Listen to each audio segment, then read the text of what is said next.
صبر شروع میں بہت مشکل لگتا ہے کیونکہ ہم ان چیزوں سے آزمائے جانے کے عادی نہیں ہوتے جن سے ہمیں بے پناہ محبت ہوتی ہے۔ تب ایسا لگتا ہے جیسے دعائیں بھی بے بس ہو گئی ہے، لیکن پھر جیسے جیسے وقت گزرتا ہے چیزیں بدلنے لگتی ہے۔ پھر آہستہ آہستہ مخالف حالات بھی ہمارے حق میں ہونے لگتے ہیں اور دعائیں بھی اچانک قبول ہونے لگتی ہے۔ تب سمجھ آتا ہے کہ صبر تو بس اس راستے کا ایک حصہ تھا جو ہمیں ہماری پسندیدہ منزل تک لے آیا ہے۔ ہم اجر کما تو سکتے ہیں، لیکن اس اجر کے ملنے کا وقت صرف اللہ ہی مقرر کرتا ہے۔ صبر صرف امتحان ہوتا ہے، ایسا امتحان جس کا بعد سب کچھ آپ کو ویسے ہی واپس لوٹا دیا جاتا ہے جیسے آپ سے لیا گیا تھا۔ تو آپ اللہ کے لینے پر صبر کر لیں، اللہ آپ کو دینے پر راضی ہو جائے گا۔ ابھی یہ جو وقت چل رہا ہے یہ آخری امتحان ہے۔ یہ جو صبر ہے بس اس کے بعد تمہارے لیے راحت ہے۔ یہ جو وقت ہے یہ غم کا دکھ کا نہیں ہے۔ تم نے کتنی ہمت رکھی ہے یہاں تک آنے کے لیے، اللہ تک پہنچنے کے لیے۔ یہ جو راستہ تم نے اللہ کا چنا تھا جس دن، کامیابی تو تمہاری اسی لمحے میں لکھ دی گئی تھی۔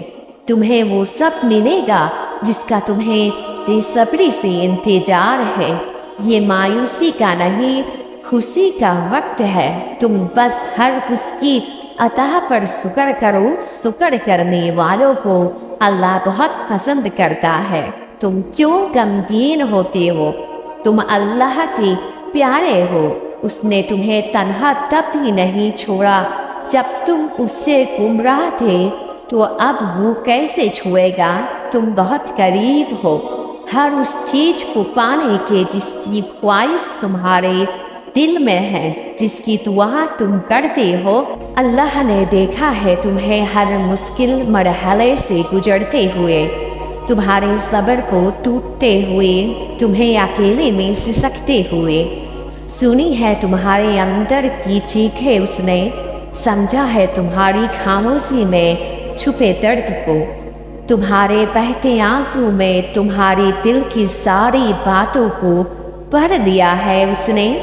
وہ جانتا ہے کہ تم روز خود کو تسلی دیتے ہو، یقین رکھ کر دعاؤں پر خود کو ہمت دیتے ہو، اس مشکل وقت کے گزر جانے کا انتظار کرتے ہو۔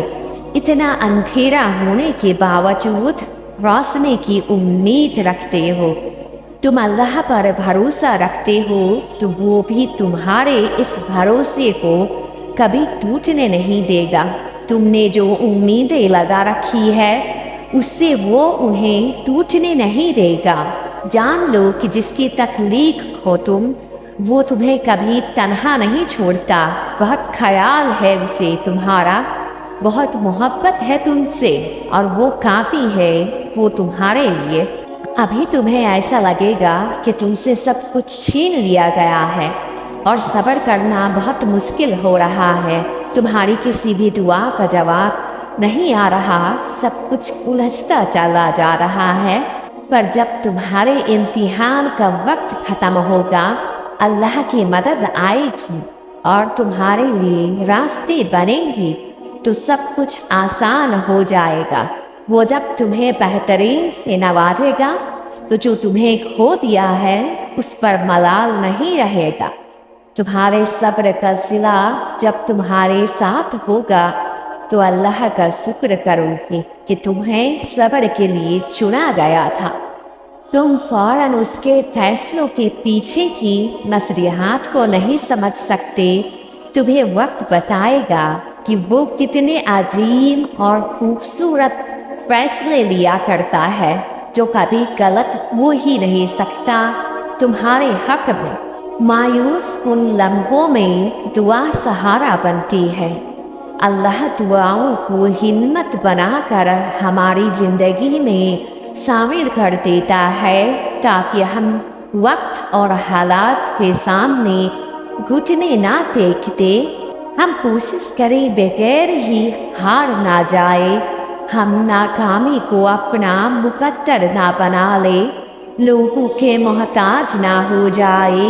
दुआ हमें मुमकिनात पर और मुमकिनात के मालिक पर यकीन करना सिखाती है, मौज़ाई करती है, तकदीर बदलती है, हमें अल्लाह की ताकत से रूबरू कराती है कि हमें मायूस उन लम्हों से निकाल कर उम्मीद की तरफ लेकर जाती है।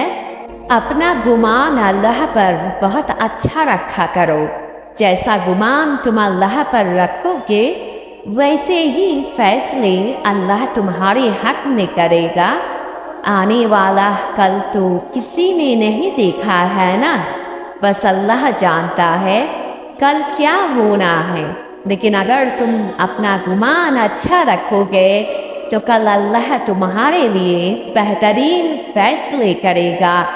वो तो जानता है ना तुम उस पर यकीन करते हो, फिर वो उस यकीन को कैसे टूटने दे सकता है? वो अपने बंदे को कैसे टूटने दे सकता है जिसका उसके सिवा मददगार कोई नहीं, जिसको सुनने वाला उसके सिवा कोई नहीं।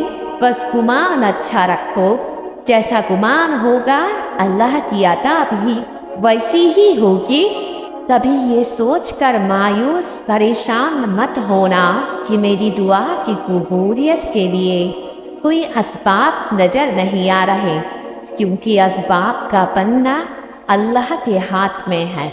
वो हर उस रास्ते पर असबाब को पैदा कर सकता है जो रास्ता अभी तुम्हें नामुमकिन दिख रहा है। याद रखना, अल्लाह असबाब का मोहताज नहीं है, बल्कि असबाब अल्लाह के मोहताज है। सब कुछ अल्लाह के हाथ में है, सब कुछ। इसलिए यकीन रखो, आज जहाँ पर असबाब नज़र नहीं आ रहे, इंशाअल्लाह बहुत जल्द वहाँ पर भी असबाब बन जाएंगे। बस तुम अल्लाह पर यकीन रखना और दुआ मांगना मत छोड़ना। लोग जाहिर का इल्म रखते हैं और अल्लाह बातिन का भी। उसे नियतों की खबर है, वो हर एक को बाखूबी जानता है, वो हर एक के अच्छे बुरे इरादे से वाकिफ है। हम तो सुनी सुनाई बातों पर यकीन रखने वाले हैं, आंखों देखी को छुटला देने वाले हैं, इल्जाम तराशी करने वाले हैं, सच को झूठ, झूठ को सच बनाकर पेश करने वाले हैं, फौरन सजा को मुकद्दर बनाने वाले हैं। पर अल्लाह तो जानता है उसे दुनिया की गवाहों की ज़रूरत नहीं है, वो तो खुद गवाह है। इंसाफ के साथ सच और हक पर फैसला करने वाला है। इसलिए कोई तोहमत लगाए, माजी सामने लाकर रखे, तंज करे तो घबराना नहीं। ये दुनिया इज्जत नहीं देती है, अल्लाह देता है। ये दुनिया किस नज़र से देखती है, इससे अल्लाह को कोई गर्ज नहीं। वो हमें अपनी नज़र से देखता है और हमें उसकी नज़र में बेहतर बनकर रहना है। एक लंबी फहरिस्त है हमारे पास ख्वाहिशों की और शिकायतों का ढेर पड़ा है। रोज़ बेशुमार नेमतों से अल्लाह नवाजता है हमें, फिर भी कबूलियत पर शक कर बैठते हैं, इंतजार को इनकार समझ बैठते हैं। वो जानता है कि हमें कब किस चीज़ से नवाजना है, क्या और कौन बेहतर है हमारे मुस्तकबिल के लिए, इसलिए बेहतरीन से नवाजता है और कभी बचा लेता है हमें किसी नुकसान के पहले ही।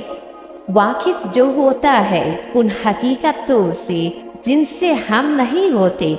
नेमतें, आजमाइशें, रुकावटें आज जो भी है हमारी ज़िंदगी में हमारी बेहतरी के लिए है।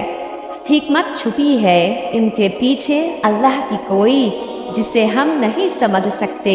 अगर कुछ समझ सकते हैं तो बस इतना ही कि इंतजार और सब्र के مرحلوں سے گزر جانے کے بعد جو کچھ بھی ہوگا ہمارے حق میں بہتر ہوگا۔